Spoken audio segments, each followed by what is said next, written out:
Oops.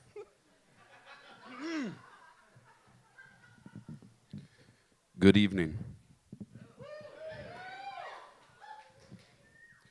And what an amazing night to be here.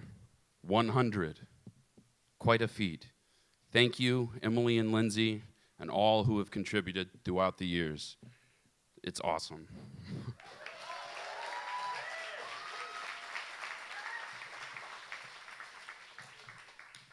And there's no stand, so I'm going to be shaking the paper a lot.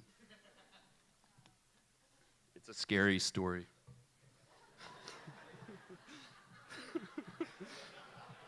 Gotta find my light. I decided I was going to get a job for the summer when I came home from school that year. It wasn't like I had my sights set on working at a 24-hour sex shop, but I needed some easy cash, and the last thing I wanted to do was work hard for it. Plus, I really like to smoke weed, like a lot. And having some job that required a certain amount of thought and awareness was going to seriously cut into my being high all the time. When I saw that the porn shop had a position that needed filling, no pun intended,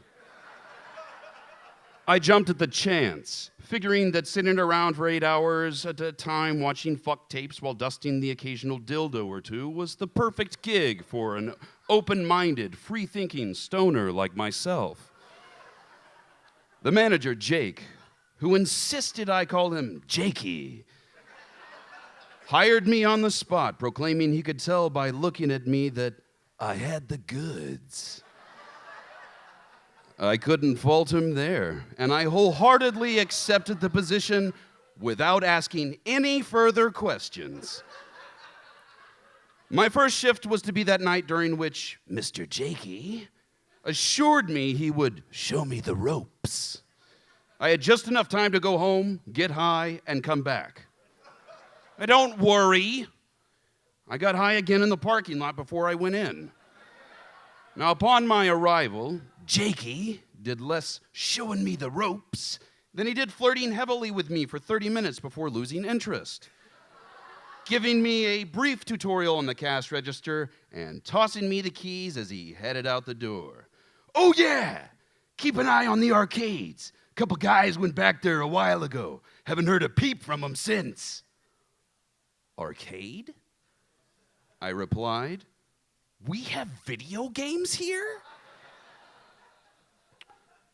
I turned toward a silicone replica of Jessie Jane's vagina that was hanging on the wall beside me, waiting for it to open its lifelike rubber lips, which now included a self-lubricating aloe strip with warming gel, and answer my question. Our conversation was interrupted by the loud crack of a door slamming from somewhere toward the back of the shop. A moment later, a short, thin, half-naked man sprinted from the direction of the noise, making a beeline for the door. He was wearing only a pair of bright blue mantees, and his exposed tan skin was very shiny. Shimmery, even.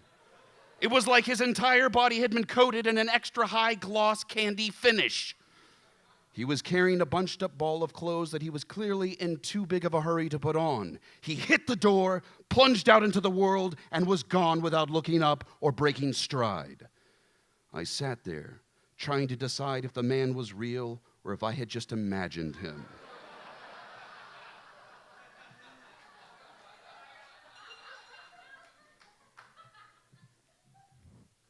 Did you see that?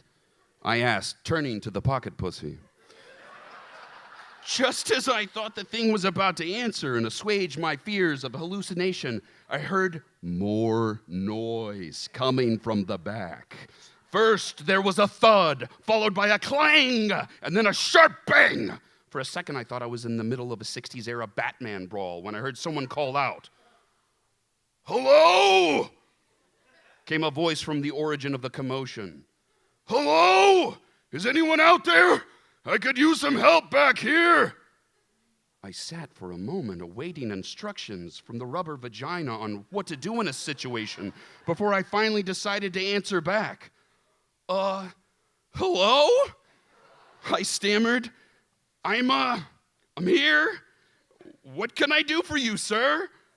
You can start by bringing your ass back here and helping me. I'm fucking stuck. I walked around the counter and in the direction of the man's voice, which was coming from down a hallway in the back of the store. There was a sign next to the hall with an arrow pointing down the dark, narrow opening that simply said, Arcade. I realized that this wasn't the same kind of arcade from my youth, where I spent hours pumping quarters into the latest iteration of Street Fighter that was out at the time. There was pumping going on in this arcade, but it wasn't quarters going into those slots. You see, this quote-unquote arcade, as they call it, is a small closet-sized room with a television screen embedded in the wall that plays an array of adult features. You pay at the counter for time in these arcade rooms when you just want to get away from the hustle and bustle of life by sitting in a small, dark room watching porno. In reality, these rooms served as hookup spots for the man on the go looking to get a little strange or explore various elements of their sexuality. Hello? Came the voice again, clearly from the room 2 doors down. You coming to help me or what? Oh, yeah! I called while staring into the screen. I became hypnotized by the flickering of flesh and undulating appendages, so it took a moment for my bong resin clogged mind to break from the spell. Yeah, man, I'm almost there. I laughed out loud to myself at the ironically timed delivery of my unintentional pun.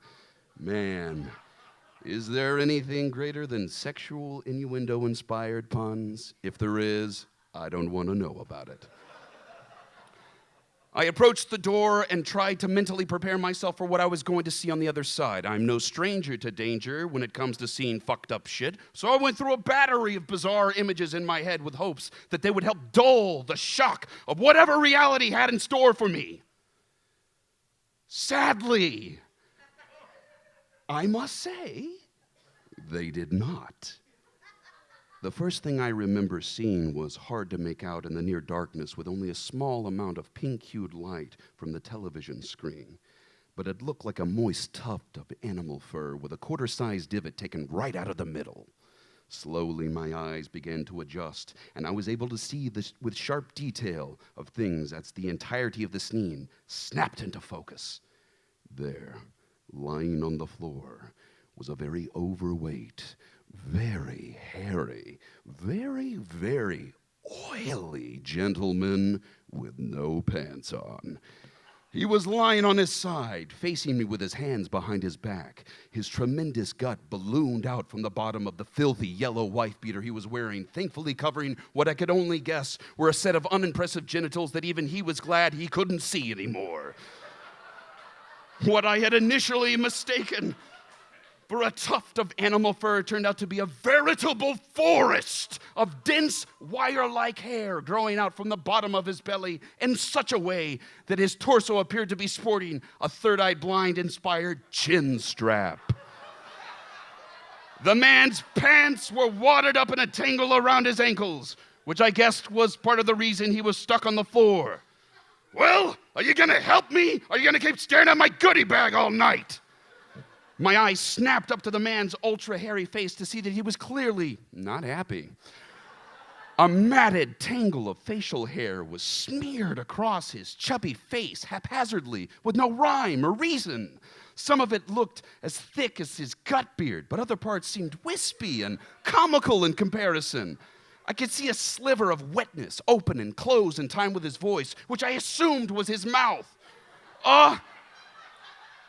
Yeah, I finally said.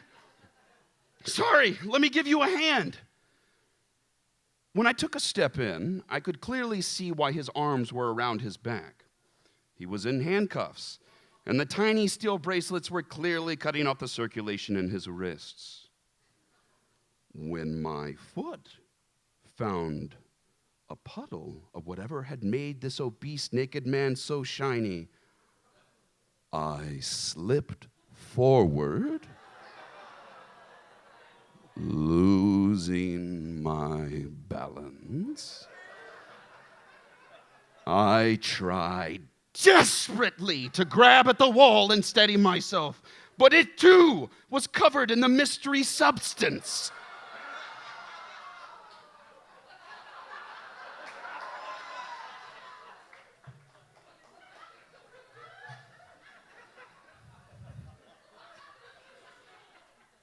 I landed on the man face first, slamming my head against his woolly beard, which actually helped to sort of cushion the blow.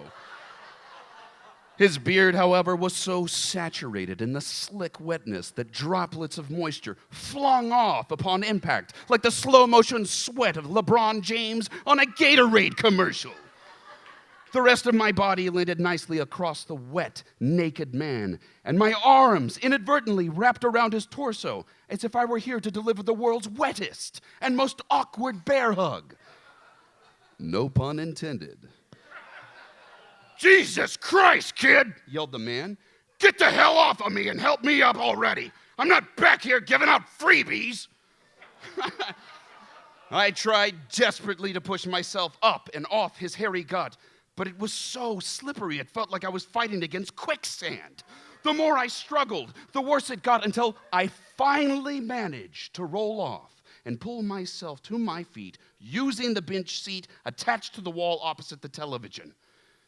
When I was on my feet, I was able to steady myself and managed to keep my balance, despite now realizing that the entire floor was covered in this stuff. I also must mention that since I took somewhat of an 8-second style ride on my tubby incapacitated new friend, I too was almost completely covered in slippery goo. I took a deep breath and accepted that this indeed was my reality.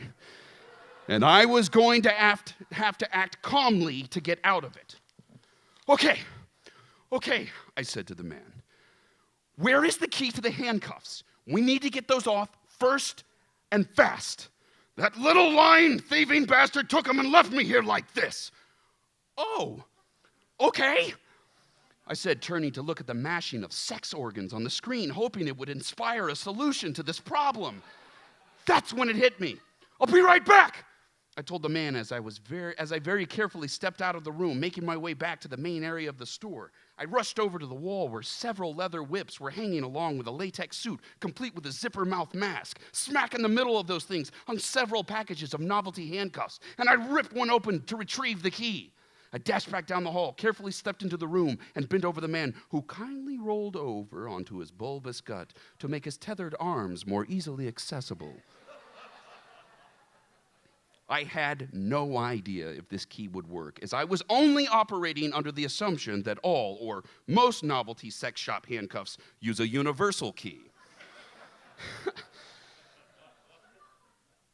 As I felt around the metal loops for the keyhole, the television screen changed, casting a brighter light across the room, and something caught my attention from the corner of my eye. I ignored it at first, doing my best to focus on my task at hand, but as I struggled to get the key in, I couldn't help but glance over at the man's bare ass. He had the common physical malady that afflicts most overweight men, and that his ass was completely flat, resembling a child's pool toy with the final wisps of air escaping upon deflation. Unfortunately, this also made what caught my eye all the more noticeable. Jutting out from between the two flat, cellulite-bespeckled ass cheeks was the butt end, again, no pun intended, of a big black butt plug. Well, like I said, I've seen some shit, so whereas this might throw off some of the average persons from performing most tasks, I had halfway expected it and remained unfazed. The key finally found its home and made a satisfying click as I turned it, letting us both know that it had worked. With his arms now free, he wasted no time pulling himself to his feet using the bench, just as I had moments ago. I stepped back to give him room, and a second later we were standing face to face in the small, dark arcade room.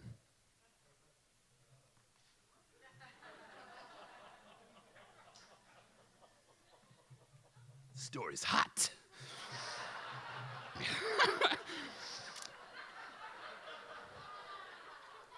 "Thanks," said the man, huffing to catch his breath. "Would you mind giving me a minute to collect myself, please?" "Oh, yeah," I said, backing out. "Sure." I closed the door behind me and made my way back to the front of the store. I grabbed a couple of novelty towels embroidered with slave and master from the shelf to try and soak up some of whatever it was that I was now mostly covered in. I sat back down on the stool behind the counter, and after several minutes of silence, started to wonder if I had imagined the whole thing when I heard the door from down the hallway finally open. The large, hairy man walked up to the counter looking like Sasquatch auditioning for a Vidal Sassoon commercial. The hair on his face and head was unintentionally styled in a way similar to a flock of seagulls, which I can only guess was as a result of his hasty cleanup. It was actually sort of beautiful to see. "Hey, thanks for the help back there," he said. He said, looking me right in the eye, "This is for you." He laid a damp $10 bill on the counter, nodded at me, and walked right out the door. I could see the shiny black butt plug sticking out of the back pocket as he left. I stared at the bill, trying to decide whether I should feel insulted or grateful at this gesture before finally just putting the slimy money in my pocket. Whatever. For most people, experiencing something like that on their first day of a new job would prompt them to quit on the spot, leaving mortified and somewhat broken.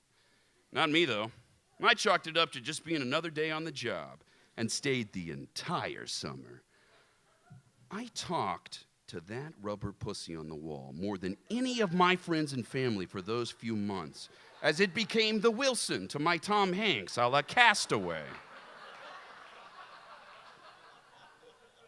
And at the end of everything, I felt like she really understood me. I didn't come home the following summer and wasn't able to visit the shop at all over the next year or so, but Jakey told me that if I ever needed a job, I always had a place there.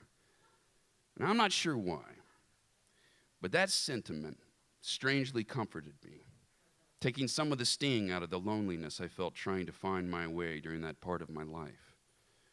I never ran into that man I helped in the arcade that night again, but I kept the key to the handcuffs in my wallet. And that's where it is still today, just in case.